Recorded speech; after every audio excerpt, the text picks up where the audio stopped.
अस्सलाम वालेकुम everyone. Okay, हम आज जो डिस्कस करेंगे वो करेंगे कि हमारे जो पेडियाट्रिक्स के इंपॉर्टेंट टॉपिक्स कौन से हैं। ठीक है, मैं पेडियाट्रिक्स के इंपॉर्टेंट टॉपिक्स बताऊंगी जो कि मोस्टली पेपर्स में आते हैं। ठीक है, अगर हम सबसे पहले इससे स्टार्ट करें paediatric nutrition and nutrition disorder से। ठीक है, यहाँ से जो मोस्ट इंपॉर्टेंट चीज़ होती है वो आती है हमारी माल न्यूट्रिशन की क्लासिफिकेशन, मरासमस, क्वाशकोर। ठीक है, ये जो तीन चीज़ें इनमें से डेफिनेटली क्वेश्चन आता है और ये बहुत ज़्यादा इंपॉर्टेंट है। ठीक है, देन नेक्स्ट हमारा जो चैप्टर है which one is a neonatology.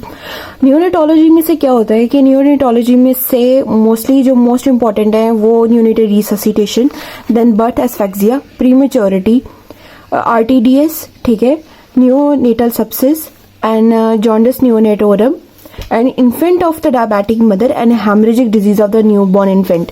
ये मोस्टली जो होता है ना, ये ऑस्की वगैरह में इंपॉर्टेंट होता है। ठीक है, और बाकी इसमें से क्वेश्चंस जो हैं जैसे प्री मेच्योरिटी, बर्थ एस्फेक्सिया और न्यूनेटल रिससिटेशन, इन दोनों का अगर तीनों का अगर क्वेश्चन आता है तो मोस्टली ये मिला के क्वेश्चन आता है। ठीक है, अब आगे हम बात करते हैं इन्फेक्शियस डिजीज की। इन्फेक्शियस डिजीज की जो मोस्ट इंपॉर्टेंट है which one is the acute diarrhoea. ठीक है, एक्यूट डायरिया बहुत ज़्यादा इंपॉर्टेंट है। नेक्स्ट जो है हमारे पास आ जाता है typhoid enteric fever, then poliomyelitis, diphtheria. ठीक है, डिप्थेरिया मोस्टली MCQs में आता है, वूपिंग कफ, टेटनस, ठीक है, measles, mumps, chickenpox, malaria, TB, rheumatic fever, dengue, leishmaniasis भी MCQs के लिए इंपॉर्टेंट है। रेबीज बहुत ज़्यादा इंपॉर्टेंट है। ठीक है, मेडिसिन में भी रेबीज इंपॉर्टेंट है। बात कर रहे थे रेस्पिरेटरी सिस्टम की, तो रेस्पिरेटरी सिस्टम के गिने चुने जो टॉपिक्स है बहुत ज़्यादा इंपॉर्टेंट है। ठीक है, बाकी ज़्यादा इसमें से इंपॉर्टेंट नहीं है। फर्स्ट जो इंपॉर्टेंट है वो है ARI प्रोग्राम। ARI प्रोग्राम में आपको पता होना चाहिए कि इसकी क्लासिफिकेशन कौन सी है और किस क्लासिफिकेशन में कौन सी एज के ग्रुप के आते हैं, बच्चे आते हैं। ठीक है, देन निमोनिया इंपॉर्टेंट है, ब्रोंकियोलाइटिस इंपॉर्टेंट है एंड एस्थमा। ठीक है, एस्थमा इंपॉर्टेंट है।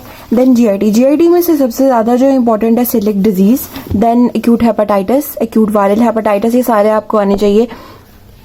A B C D E, ये सारे आपको आने चाहिए कि हम किस में क्या डोज देते हैं, लेकिन मोस्ट इंपॉर्टेंट इसमें से B, C और A हैं। ठीक है, then hepatic encephalopathy, Wilson's disease, ठीक है, ये इंपॉर्टेंट हो गई। देन कार्डियोवैस्कुलर सिस्टम में से टॉफ इंपॉर्टेंट है, टेट्रोलॉजी ऑफ फोलेट। ठीक है, फिर इसके अलावा VSD इंपॉर्टेंट है, पेरेंट एक्टर्स आर्ट्रियोसिस इंपॉर्टेंट है, आर्टियल सेप्टल डिफेक्ट इंपॉर्टेंट है। ठीक है, कंजेस्टिव कार्डिक फेलियर और इन्फेक्टिव एंडोकार्डाइटिस। ठीक है, and rheumatic fever I think इसमें लिखा हुआ था, तो रूमेटिक फीवर भी इंपॉर्टेंट है।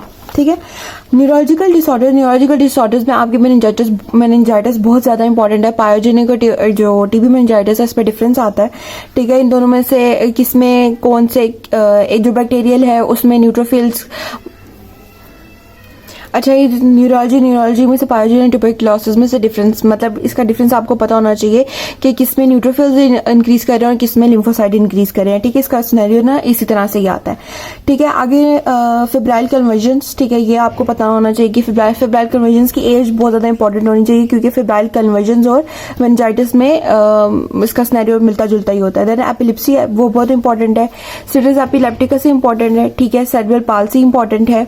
ठीक है, अगर हम आगे न्यूरोमस्कुलर डिसऑर्डर्स में आते हैं, उसमें तो DMD इंपॉर्टेंट है, गिलियन बैरी सिंड्रोम इंपॉर्टेंट है। ठीक है, हेमाटोलॉजी में से आयरन डेफिशिएंसी एनीमिया, ठीक है, beta thalassaemia,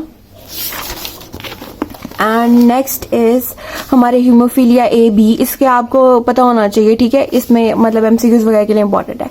then ITB important है, ठीक है, क्वेश्चन के लिए, और इसमें से ल्यूकीमिया, एक्यूट ल्यूकीमिया और हॉजकिन लिम्फोमा इंपॉर्टेंट है। ठीक हो गया व्हाइट ब्लड में से।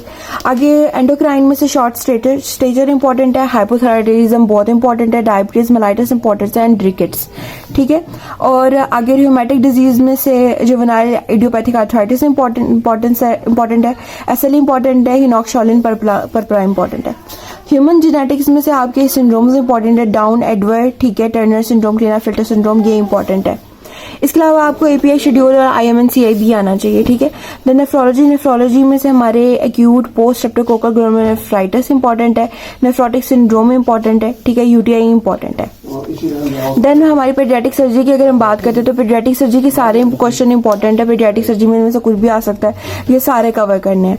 ठीक है, पॉइजनिंग के सवाल मोस्ट कॉमनली नहीं आता, लेकिन अगर आएगा MCQs में तो एस्पिरिन पॉइजनिंग इंपॉर्टेंट है। ठीक है, और इनका एंटीडोट पता होना चाहिए। चाहिए। और साथ में ब्रूफेन की पॉइजनिंग इंपॉर्टेंट है, लेड पॉइजनिंग इंपॉर्टेंट है, एंड ऑर्गेनोफॉस्फेट पॉइजनिंग इंपॉर्टेंट है।